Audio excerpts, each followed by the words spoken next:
செங்கல்பட்டு மாவட்டம் கல்பாக்கம் அருகே இரு மீனவ கிராமங்களுக்கு இடையே தற்பொழுது மீண்டும் மோதல் வெடித்திருப்பதை நாம் அண்மைச்செய்தியாக பார்த்து கொண்டிருக்கிறோம். மீனவ கிராமங்களுக்கிடையே ஏற்பட்ட மோதலைத் தொடர்ந்து வீடுகள் சூறையாடப்பட்டு கொண்டிருக்கிறது. செங்கல்பட்டு மாவட்டம் கல்பாக்கம் அருகே இரண்டு மீனவ கிராமங்களுக்கு இடையே மோதல் ஏற்பட்டிருப்பதை தற்போது நாம் அண்மைச்செய்தியாக பார்த்து கொண்டிருக்கிறோம். செங்கல்பட்டு மாவட்டம் கல்பாக்கம் அருகே இரண்டு மீனவ கிராம மக்களிடையே மோதல் வெடித்திருக்கிறது. அது தற்பொழுது அண்மைச்செய்தியாக பார்த்து கொண்டிருக்கிறோம். இது தொடர்பான கூடுதல் விவரங்களை தெரிவிக்கிறார் நமது செய்தியாளர் பத்மநாபன். செங்கல்பட்டு அருகே இருக்கக்கூடிய கல்பாக்கம் பகுதியில் இரண்டு மீனவ கிராம மக்களுக்கிடையே மோதல் ஏற்பட்டிருக்கிறது. என்ன காரணம், விரிவாக சொல்லுங்க. வணக்கம் சண்முகவேல். செங்கல்பட்டு மாவட்டம் கல்பாக்கம் அருகே இருக்கக்கூடிய மீனவர் கிராமம் உப்பளிக்குப்பம் மற்றும் ஆலிக்குப்பம் ஆகிய இரு கிராமங்களிடையே, அதாவது அங்கே இந்த பகுதியில் அங்காள பரமேஸ்வரி அம்மன் ஆலயம் அமைந்துள்ளது. நேற்று அந்த பகுதியில் அங்காளம்மன் ஆலயத்தில் இந்த திருவிழா கொண்டாடுவதற்காக ஏற்பாடு நடைபெற்றது.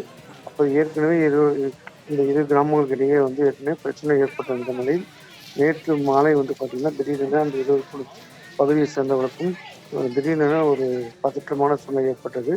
ஒருவருக்கு கல்வீச்சு தாக்கி கொண்டு பெரும் அசதம் ஏற்பட்டது. உடனடியாக போலீசார் தகவல் தெரிவிக்கப்பட்டு மாவட்ட காவல்துறை கண்காணிப்பாளர் மற்றும் உதவி கண்காணிப்பாளர் அவங்க குவிக்கப்பட்டு தொடர்ந்து நேற்று இரவு முதல் இன்று காலை வரை போலீசார் குவிக்கப்பட்டு ஒரு பதட்டமான சூழ்நிலை ஏற்பட்டது.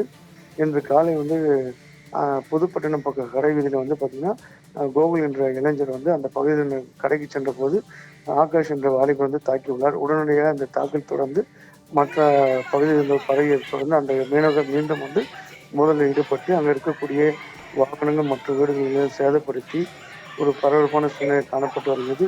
25 லட்சத்துக்கும் மேற்பட்ட பொருட்கள் சேதமடைந்ததாக கூறப்படுகிறது. அது மட்டும் இல்லாமல் ராஜ்குமார் என்ற காவலர்கள் தலையில் காயம் ஏற்பட்டு அவர் சிகிச்சைக்காக செங்கல்பட்டு அரசு மருத்துவமனைக்கு அனுப்பி வைக்கப்பட்டுள்ளார். தொடர்ந்து அந்த பகுதியில் பதற்றமான சூழ்நிலை கோரிக்கப்படுகிறது.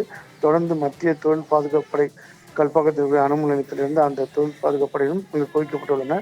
இந்த பகுதியில் இந்த இரு தரப்பினரே நேற்று நடந்த மோதலை தொடர்ந்து இன்றும் மீண்டும் இந்த மோதல் வெடித்து ஒரு கலவரமாக காட்சியளிக்கிறது. தொடர்ந்து அந்த பகுதி போலீசாரும் குவிக்கப்பட்டாலும் அந்த பகுதி முழுவதுமே மக்கள் ஒரு அச்சத்தில் இருந்து வருகிறார். தொடர்ந்து 2 நாட்களாக இந்த பகுதியில் பதட்டமான சூழ்நிலை காணப்பட்டு வருகிறது. சண்முகன், கூடுதல் விவரங்களை வழங்கியமைக்கு நன்றி பத்மநாபன்.